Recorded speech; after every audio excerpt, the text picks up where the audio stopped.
Et yo les gars, comment vous allez? J'espère que vous allez bien. Sinon, je me porte très très bien, merci. Donc, comme toute analyse, j'ai jugé bon donc aujourd'hui de faire une petite analyse de conjoncture sur l'état donc d'avancement des actifs, notamment le Bitcoin vs le dollar. Et donc, pour ce faire, je vais utiliser TradingView. Les amis, aujourd'hui, nous allons discuter donc de la conjoncture. Donc voilà, tout d'abord, data science, c'est tout d'abord une analyse. Donc, on va essayer de faire tout ensemble l'analyse. Donc voilà, ici je suis, si vous voyez bien, je suis sur la courbe donc du Bitcoin vs le dollar. Voilà. Donc qu'est-ce que je remarque ici? Alors les amis, si vous voyez, je vais un peu zoomer pour vous. Voilà, j'espère que vous voyez bien la courbe. Donc si vous voyez ici, donc en 2019, la crise Covid, on n'a pas eu une croissance significative donc de la courbe, et cela a persisté jusqu'en décembre 2020, voilà, où la courbe a regagné une croissance à la hausse. Donc donc on est sûr, on est d'accord, nous sommes tous d'accord que période 2019-2020, c'est à cause de la crise Covid. Donc cette hausse de la courbe, c'est par rapport donc au plan de relance économique adopté par les États pour subventionner les entreprises, pour subventionner aussi les ménages, les banques, etc. Donc ici, c'est par rapport à ça, suivant le plan de relance adopté par les États. Et donc ici, les gens ont encore vendu du Bitcoin parce qu'ils ne sont pas sûrs que ça va remonter. Donc, ils ont désisté. Et donc, c'est ça. Cela peut être dû par exemple, parce que l'État ne peut pas investir à longueur voilà, à longueur de journée, il ne peut pas investir comme ça. Donc, du coup, en juillet 2021, disons en juin-juillet 2021, la courbe a encore perdu. Je suis allé voir les causes. Donc les causes, c'est quoi? Donc en juillet 2021, l'activité économique mondiale a connu un net ralentissement en liaison avec la perturbation des chaînes d'approvisionnement et l'aggravation de la crise sanitaire. Donc c'est l'aggravation de la crise sanitaire. Donc toujours l'aggravation de la crise sanitaire. Et ici, en fin juillet, la courbe a remonté. Donc l'État a encore investi ici pour un peu redonner la valeur. Les gens ont encore acheté du Bitcoin. Voilà. Et donc à partir d'octobre 2021, toujours l'État a désisté. Voilà. Donc l'État n'investit pas. On s'est déconfiné et tout. Donc plus la Covid plus crise, la guerre en Ukraine, l'inflation mondiale, donc les réformes donc de l'USA sur les crypto-monnaies ont fait que la courbe a descendu jusqu'à, voilà, combien, jusqu'à ici 29 539. Donc la question est que est-ce que c'est le meilleur moment d'entrer en position ou on attend un peu? Donc la question c'est ça. Donc on va retourner sur TradingView pour faire l'analyse. Donc qu'est-ce que j'ai? Ce que moi j'ai. Donc les amis, ça c'est la courbe donc weekly. Et ici je vois quelque chose ici.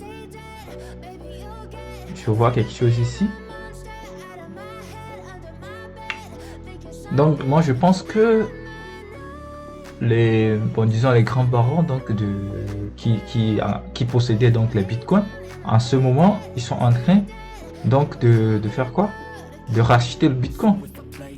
ils sont en train de rentrer et de racheter le Bitcoin. C'est-à-dire, d'ici jusqu'ici, avec les événements tels que la guerre en Ukraine, l'inflation mondiale, les réformes économiques donc de l'USA, avec le confinement donc de la Chine, du coup, ouais.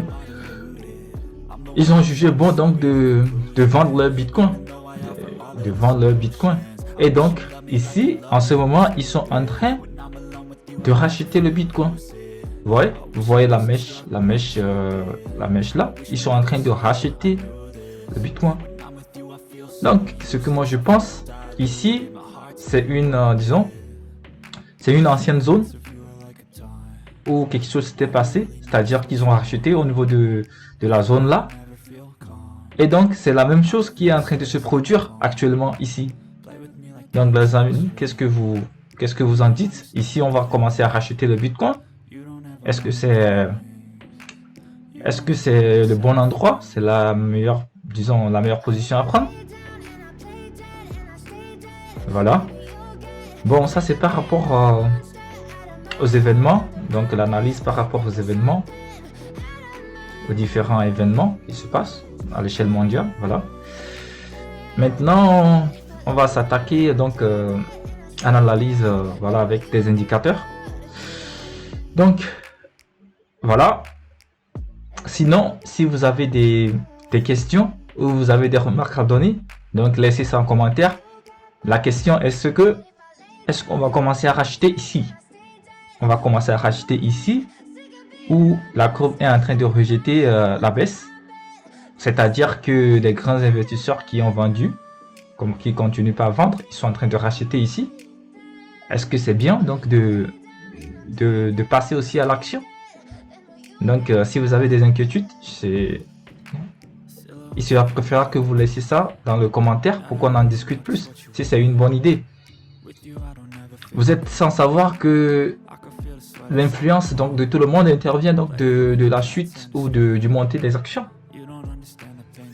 Donc je crois que l'avis positif donc de tout le monde sur les actions, ce sont des indicateurs à mettre dans vos analyses donc économiques liées aux actions. Ok. Maintenant, on va aller voir quelques informations avant d'entamer l'analyse technique via les indicateurs.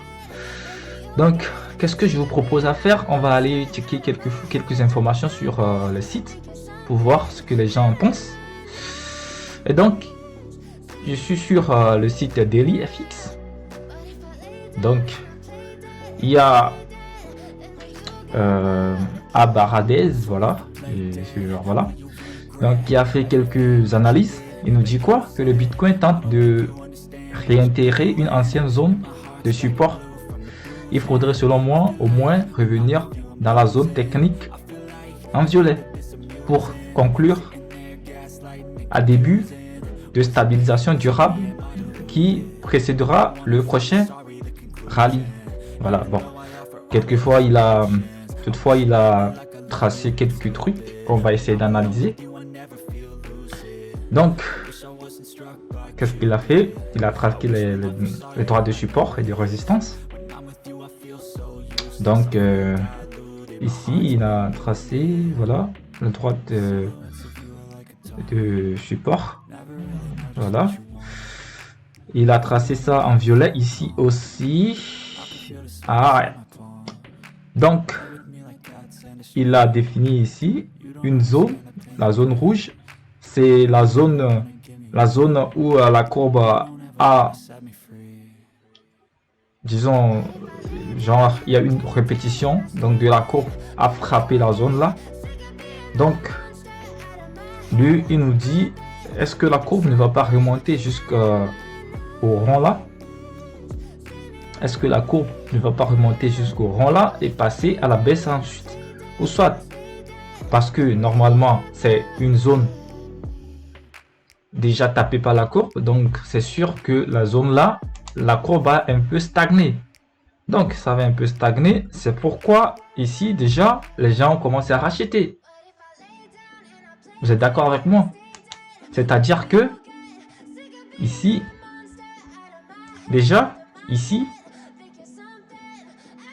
c'est une zone où la courbe a tapé plusieurs fois. Donc, du coup, les savent plutôt que beaucoup de gens vont entrer en position ici, à la vente et à l'achat. Vous voyez? Donc, du coup, ils ont commencé à racheter. C'est ce qui montre le refoulement donc de la bougie ici. Vous voyez? Donc, est-ce que après, si les gens optent pour la hausse, ça ne va pas les induire en erreur parce que ils savent que les gens vont entrer ici, donc eux tous ils vont rentrer et que si quelqu'un n'est pas malin de sortir vite, il serait rattrapé parce que les barons vont encore vendre par rapport aux situations économiques, c'est-à-dire la guerre en Ukraine, si ça n'arrête pas, le confinement donc de la Chine. Vous savez, la Chine est très importante dans l'importation, l'exportation des produits. Voilà. Et des crises économiques de par le monde avec les réformes économiques sur le Bitcoin et sur les crypto-monnaies en général de l'USA. Les grands barons n'auront pas envie donc de forcément liquider leur Bitcoin. Voilà, il faut se poser toutes ces questions. Voilà, qu'est-ce que vous en pensez, les gars? Nous sommes en train de décrypter, hein. Nous sommes en train de décrypter si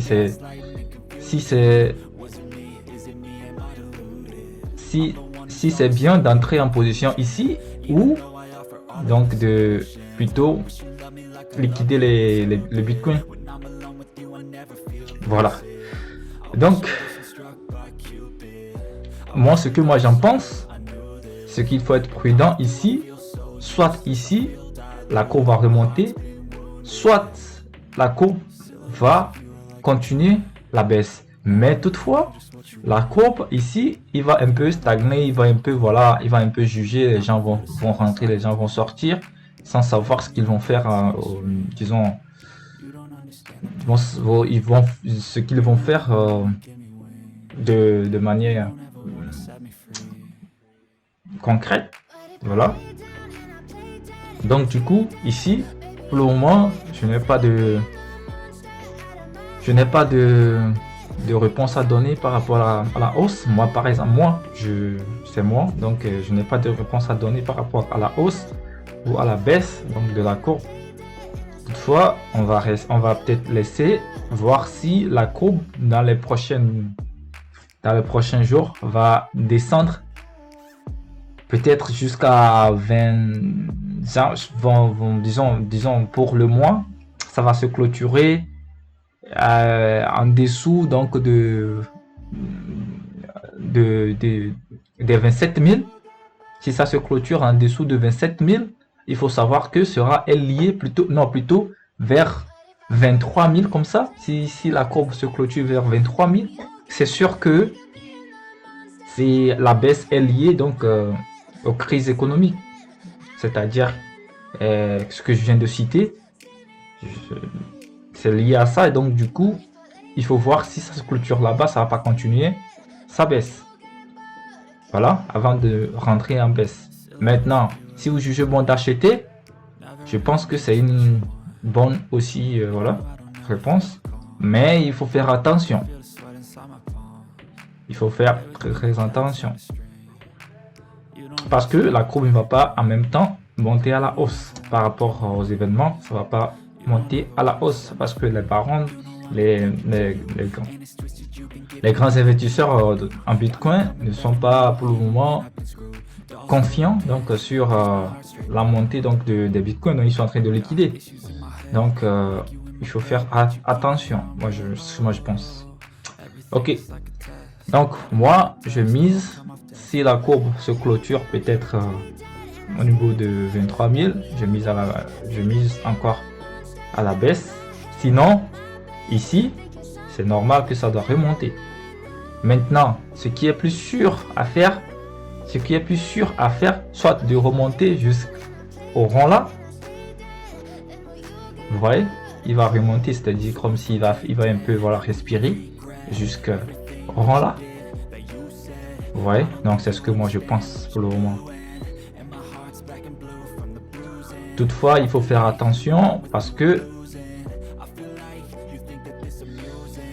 tac, je vais, vous voyez notre ADX. Si on va du côté donc de l'analyse technique nous dit l'ADX est en bas donc des 25. Ça veut dire que la courbe n'a pas de puissance, c'est-à-dire que la courbe n'est pas en tendance. Vous voyez, donc la courbe n'est pas en tendance. C'est pas une bonne manière de rentrer en position. Ce que je vous propose, si vous voulez miser à la hausse, d'attendre que notre ADX sort de la zone des 25, c'est-à-dire au niveau de 26-27 comme ça, et de laisser le DX positif, le DI positif au-dessus, le vert au-dessus du rouge avant d'entrer en position. Vous voyez? Donc ici le DI négatif est au-dessus du DI positif. C'est pas une bonne manière de rentrer en position. Ok. Tout compte fait, comme vous voulez. Vous aussi, vous pouvez donner vos remarques. On peut discuter. Donc moi je pense que pour le moment c'est un peu difficile de rentrer à la hausse de la courbe. Après tout compte fait, on ne sait pas ce que ça nous réserve, mais par rapport à mes analyses, c'est très risqué. Moi ce que je suis en train de passer, c'est très risqué. Donc moi ce que moi je suis en train de penser, c'est d'attendre que les indicateurs ici nous donnent un signal à la hausse avant d'entrer en position. Ok, donc on va passer donc à l'analyse technique. C'est ce qu'on est en train de faire par rapport avec des indicateurs. Donc moi je vais passer aux courbes de 4 heures. Tac, courbe de 4 heures aussi, la DI passe donc en dessous donc des zones de 25. Et donc ici il y a les moving average, les 4 moving average. Voilà, la courbe ART moving average. Je crois que c'est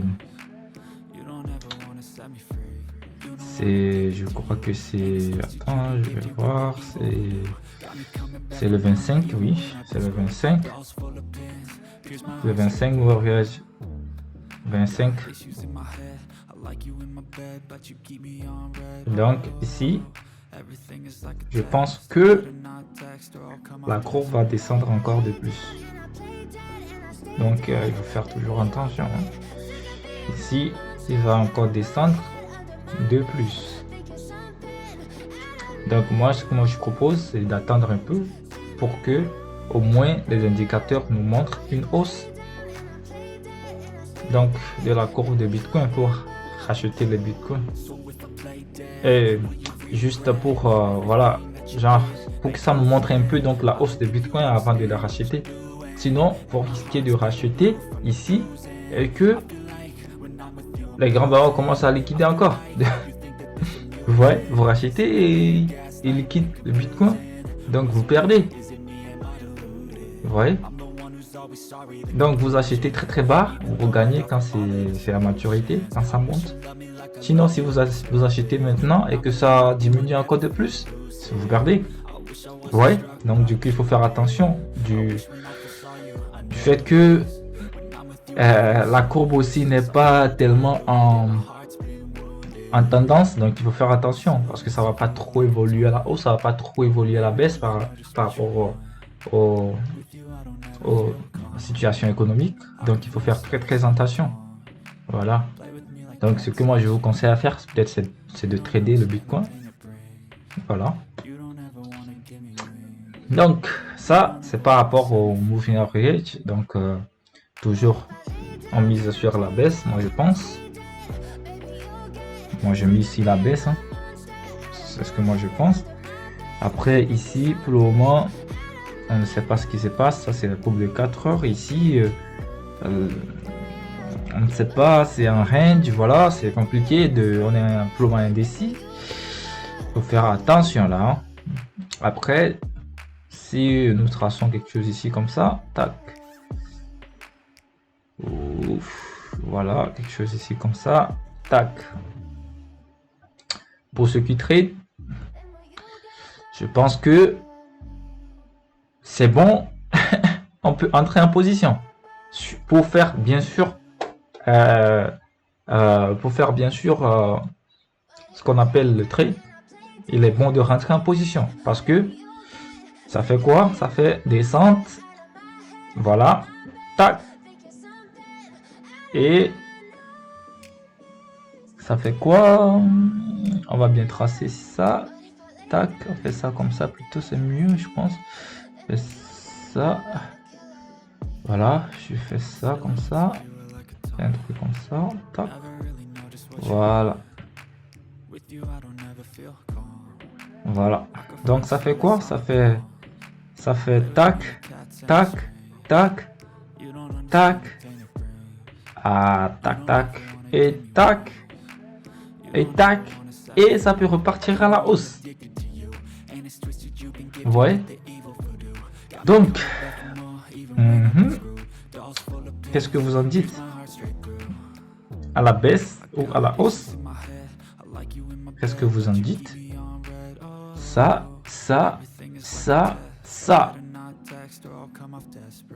Vous pensez à ça? Vous pensez à quelque chose comme ça? Est-ce que vous pensez à quelque chose comme ça? Ou tac. Ok. Sinon, moi je vous conseille de faire attention du fait que pour le moment la 10 est très n'est pas bonne. Donc il faut plutôt faire trader donc avec une stratégie donc de range, c'est-à-dire avec les bandes de Bollinger. Donc tac, avec le point pivot, on en dit quoi? La courbe est en dessous donc du point pivot, donc il faut miser à la baisse. Après, on ne sait pas ce que le DI nous réserve, s'il est en hausse ou bien en baisse.